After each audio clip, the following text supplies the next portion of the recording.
Hi, it's Olivia here from Olivia's Catastrophe, and today I'm here to give you a book review of Last Chance by Greg Hurwitz, and I'm actually so excited to be shooting this video because I actually finished this book at midnight last night and my feels were a mess. I was totally wrecked, so you can bet this is a 5-star recommendation review. I actually reviewed the first book in this series on my blog and on my YouTube channel, on this channel, so I'll leave links to those two down below. You should definitely check it out before you watch this review, but you can watch this review. It is spoiler free. This series is a duology, and if I want to tell you what it's about, it's kind of an alien invasion that starts to take over all the adults, and things escalate, the situation somehow gets worse, and it's down to these teenagers who are trapped in this high school for safety to try and survive. Now let me get to why this book is so wonderful. The first thing I have to say is that the writing style is so perfect for this novel. It's kind of written as a journal, so like somebody's recounting the events to you, and it all just fits so well into place. It's like it involves the reader, he's talking to the reader, he's not really asking you questions, but he's like involving you in the journey, and because of that you just feel so drawn into the book, and everything that happens just totally affects you and you feel like you are in the story.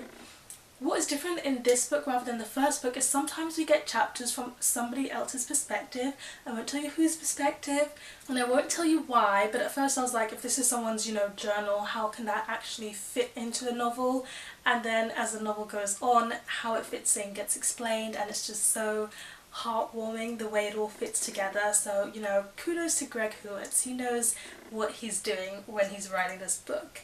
Now let's talk about the alien invasion side of things, which is actually the thing that gets me the most hyped, because what struck me in the first book, and it strikes me even more in this second book, is just how clever this book is. There's just so much genius behind it, because this whole invasion is at the same time being related to other invasions that you find in nature. How some animals are predators or parasites, and they have their own cycles of how the younger generation gets killed out and then a new generation refills it, or a species goes extinct. Those kind of natural phenomena that you find in the real world are kind of transformed into this alien takeover here, and it's not like the author has pages and pages where he goes, let's look at the biology and breakdown of this invasion, blah blah blah blah blah. No, he kind of does it in a way that slowly reveals it to the reader, but you can tell that this whole alien invasion somehow makes scientific sense, and then you're left mind blown just thinking about how an alien invasion could actually happen on Earth right now, and it would make complete sense.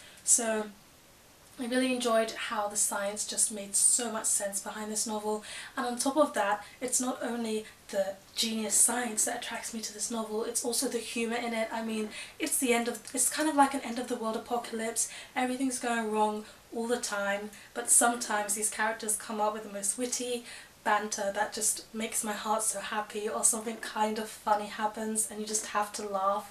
And it's always great when you've got humour in a novel, and you can tell this author knows how to insert humour in the right places, in the right way. Sometimes when I was reading this novel in public I had to bite back my smile, just because when you're in public reading a book. Moving on to another reason why I love this book so much is that it's so suspenseful. Now, it is a bit, how do I explain this in a way that doesn't turn you off of the book, because it's still great.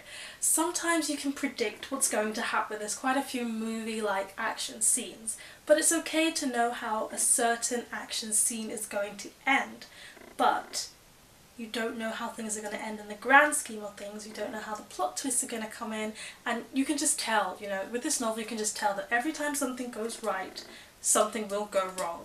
But that's kind of with every novel, so I'm not really giving it much hate for that. I just think sometimes it was a bit like, okay, things are going well, I'm just waiting for something to happen that's going to go wrong. But that's what happens when you have suspense build up. You just know that something bad is going to happen. And it's just done so well. All of the, not plot twists, but problems and troubles that they come across in this novel had me sitting on the edge of my seat, or I should say lying on the edge of my bed as I was reading this towards the middle of the night, and the ending practically had me in tears because I just could not take the level of emotions going through this book. Now, I've just talked about how this book is such a plot-driven book, blah blah blah, and for all my plot-driven readers, you're going to appreciate this book, but I'm actually a character-driven reader, and I still managed to appreciate this book because the characters are developed so well. Of course, this is a survival book, so you can tell, you know, the characters, the ones that are survivors, are slowly diminishing in number, and of course you've got that heart-wrenching moment when probably someone that you don't want to have killed off ends up killed off. It has to happen. But at the same time, the main characters, you just feel so connected to them. They have these little phrases and lines that they say to each other over and over again that just builds their character. You get to see the difference, because this one focuses especially on two brothers and the older brother's girlfriend, and those three characters, they just came to such vivid life for me. And I'm someone who is, you know, one in 4 sisters, so, you know, I'm around girls all the time. I always think brotherly dynamic is so interesting to read about, and these brothers, you can tell how much they love each other, but they express it in such a certain way that feels very, you know, like not like an inside joke, but it feels very inside, you know.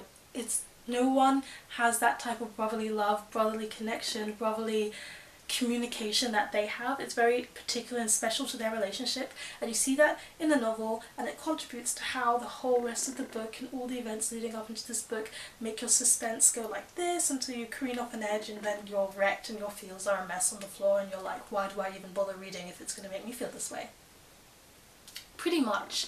Basically, the plot is amazing, the characters are amazing, the writing is amazing, and why are you not reading this book yet? Let's talk about the romance. Now, the romance never takes a forefront in this novel. I mean, everybody's kind of vying for their life. Romance is not the key thing, but you know, when it comes to vying for your life, you're always thinking about the people that you love. A trope comes into this novel that I was like, really? You want to go there? But the author doesn't really emphasize it. It's there for a distinct reason, and I didn't mind it at all. I'm not going to tell you which trope it is, but I didn't mind it at all. It just worked for the novel in the end. And the last thing that I wanted to say is just read this novel. I really don't have much more to say. So that's all I have to say about this book. Please, please, please read it. You can find links to it for Goodreads, Amazon and the Book Depository below. Give this video a thumbs up if you enjoyed it. In the comment section below, hit me up with any alien fiction reading recommendations, just because I need to read more good alien or paranormal books. Hit the subscribe button if you want to see more videos. Hit that notification bell if you want to be updated every time I have a new video. And thank you so much for watching. I'll see you next time. Bye.